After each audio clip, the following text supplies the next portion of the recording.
Ruby Franke's Aunt Linda has passed away, and Bonnie has made a video statement letting everyone know exactly what happened. This video to share with you the news that my Aunt Linda passed away. And I want to tell you the full story of it because I think it's just so special. And I think that I should start a little ways back in the timeline. Linda's parents took care of her, and they took her for all the holidays when she wasn't in her group home or being taken care of by her staff.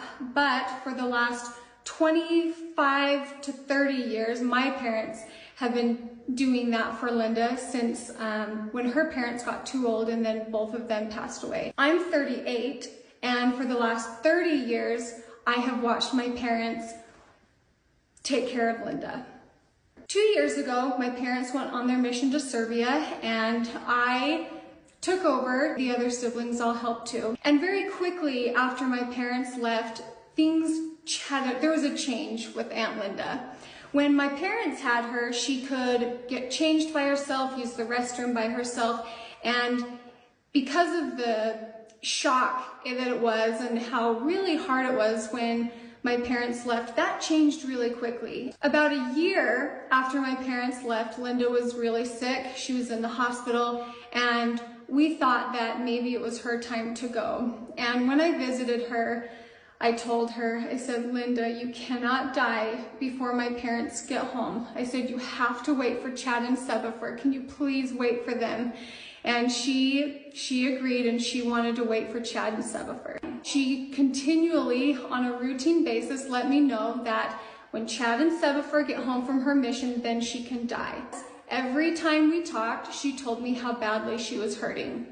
Now, her staff took really good care of her. Pain comes with getting old, and Linda was very old, and she had a lot of arthritis, and so she was in pain a lot. My parents got home on Monday, June 3rd, and the plan was to go pick Linda up on Wednesday for our family dinner. However, Linda wasn't able to do that because she wasn't feeling well. And so me, Joel, my mom, and my dad went over and visited Linda in her apartment.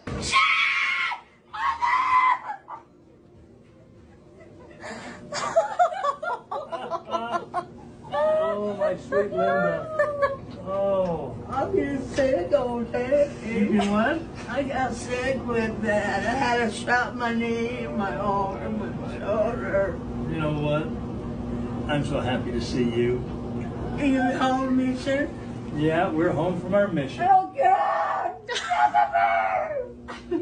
That is going to be one of the hardest things to not have in my life, is that just really boisterous scream of excitement when she sees you. So that was on a Wednesday, and by Friday, Linda was admitted to the hospital. On Saturday, my sister Ellie and Julie, they were able to go visit Linda in the hospital with my mom. On Sunday, me, Joel, the kids, we went and visited Aunt Linda after my parents' homecoming. It was in the evening, and she didn't greet us when we walked in. Her eyes were closed most of the time. So we visited with her and just told her we were there. We said a prayer with her because she liked that. Sometimes we would say prayers over the phone together, and she just liked when we prayed for her. She hadn't said anything this whole time, but as we were leaving, she pointed the way she does.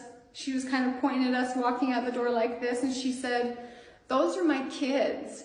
And that was the last thing that Linda ever said to us, or that I heard her say. And I think that's pretty special. She really looked at us and the grandkids as her kids, and we are hers. She just knew that she was ready to go, and she knew that, that she had to wait for Chad.